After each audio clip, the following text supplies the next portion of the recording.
MBS Radio se une a Himalaya, la nueva red y comunidad de podcast. Síguenos y súmate a sus millones de usuarios en el mundo. Todo el contenido de MBS Radio lo encuentras en la aplicación gratuita de Himalaya, ahora disponible en la App Store y en Google Play.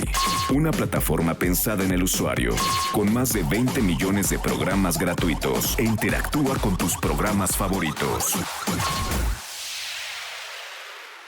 Ezra Shabot, qué gusto saludarte, muy buenos días.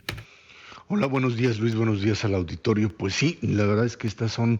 jugadas políticas sin duda alguna de una trascendencia enorme. Estamos hablando fundamentalmente, pues sí, de una estrategia de combate, dicen, a la corrupción, no del sexenio anterior, que sería pues normalmente lo que se realiza. Una administración se dedica pues básicamente a tratar de, pues en todo caso, investigar lo que le entregaron, pero aquí no. Aquí esto está ligado fundamentalmente a una acción que tiene que ver fundamentalmente con algo sucedido en una administración todavía previa, en la de Felipe Calderón, quien pues ahora además se ha convertido en un activista político al querer registrar un nuevo partido y enfrentarse al propio presidente López Obrador. Y en este sentido, por supuesto, ahí hay un ingrediente que tiene que ver además con un asunto también personal de confrontación de lo que fue el 2006 entre Calderón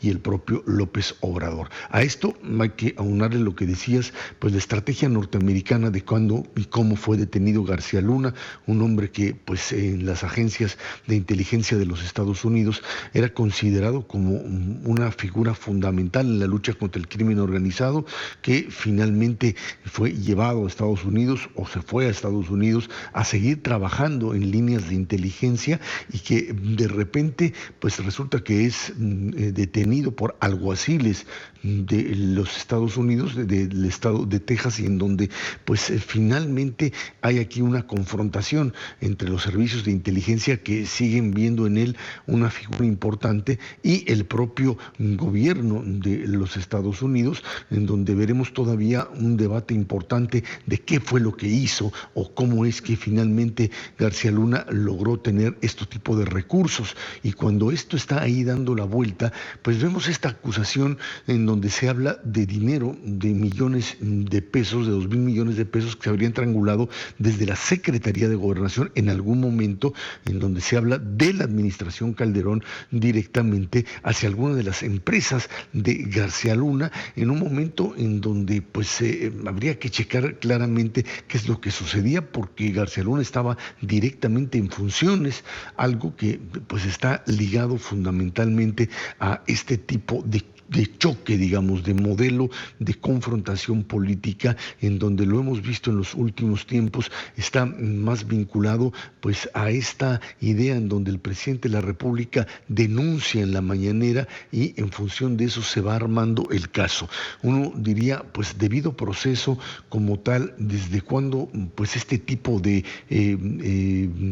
acusaciones, de formulaciones en contra de una persona se dan desde la propia presidencia, y en función de eso la propia fiscalía arma el caso o dice que el caso se está armando, cuando de alguna forma lo que tenemos en realidad ahora pues no es este tipo de información, y que en todo caso tendría que haberse pues dado a conocer cuando ya la fiscalía, Luis, estuviese ya con todos los elementos y de alguna forma pues ya presentando la acusación como tal. En todo caso, lo que queda claro además es que estamos en medio de dos procesos diferentes. Uno en los Estados Unidos, en donde esto está todavía por definirse allá en Nueva York. El García Luna no acepta declarar nada en el estado de Texas, se va o lo llevan directamente acusado a la corte en Nueva York. Veremos ahí qué es lo que presentan como testimonio de toda esta riqueza acumulada, y por otro lado, qué es lo que pasa en el lado mexicano con respecto a este tipo de acusaciones que involucrarían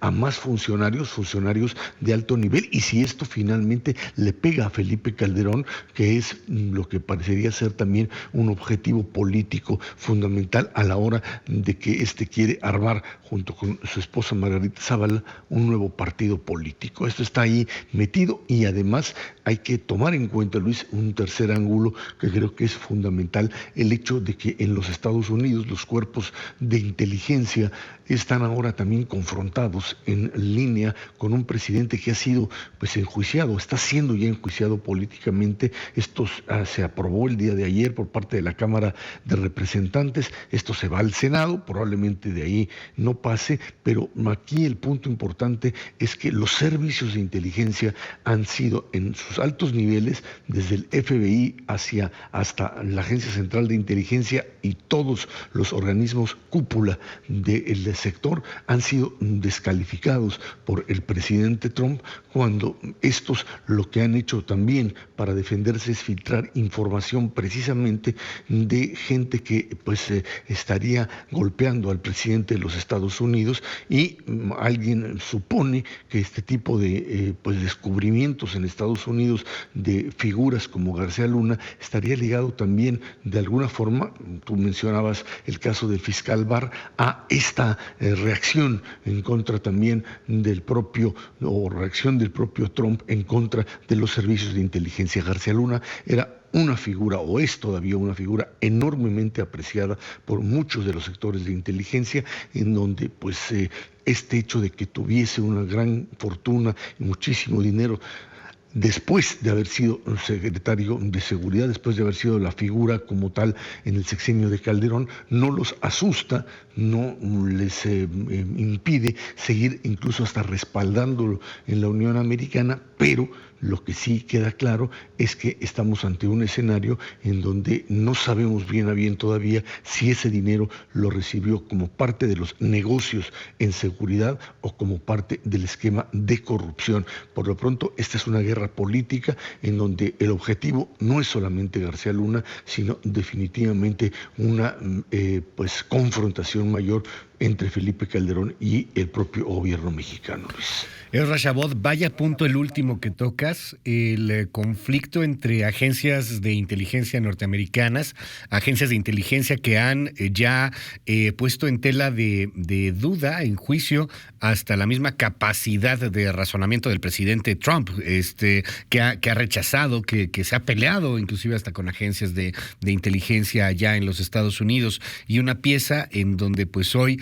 se juega un asunto muy importante previo a la campaña que estaremos viendo para la reelección norteamericana, ¿no? O sea, el asunto también ahí de un discurso que quizá en algún momento le pueda llegar a favorecer a Trump y decir, miren cómo ahí en México hay tantos narcos, hay tanta inseguridad, hasta su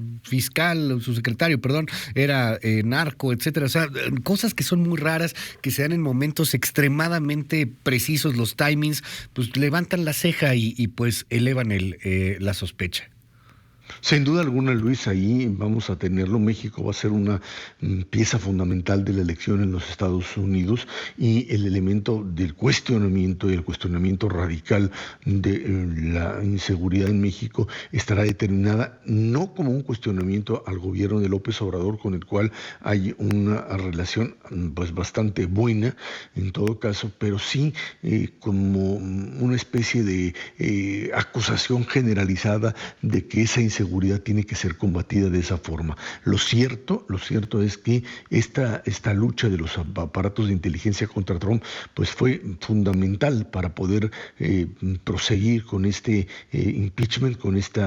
juicio político que ayer se aprueba en la Cámara de Representantes, y que sin estos aparatos de seguridad que filtraron la información, por supuesto, que son los que denunciaron este tipo de excesos del presidente de Estados Unidos, no hubiese sido posible avanzar en esta situación, que no sabemos bien a bien si terminará favoreciendo o no al presidente de Estados Unidos, pero que es la pieza central de la próxima campaña, en donde estamos metidos de una o de otra manera, porque México representa una parte fundamental de la propia campaña, y en medio de eso, por supuesto, un juicio a García Luna allá en Nueva York, en donde veremos qué tipo de pruebas concretas se presentan con respecto a la presunta participación de García Luna con el propio cártel de Sinaloa, si esa fue la fuente de su riqueza o si estamos hablando de otro tipo de negocios más. Por supuesto, lo que se presente ahora, dicen aquí en México, en donde también después, porque no se tenía noción de esto, claro, después de la detención de García Luna, de repente es que aparecen estos 2,000 millones de pesos que habrían pues mal usado, digamos, como parte del esquema de corrupción, Luis. Mil gracias, Ezra Chabot, te mando un gran abrazo, como siempre. Feliz año, Ezra. Gracias igualmente para todos. Es Ezra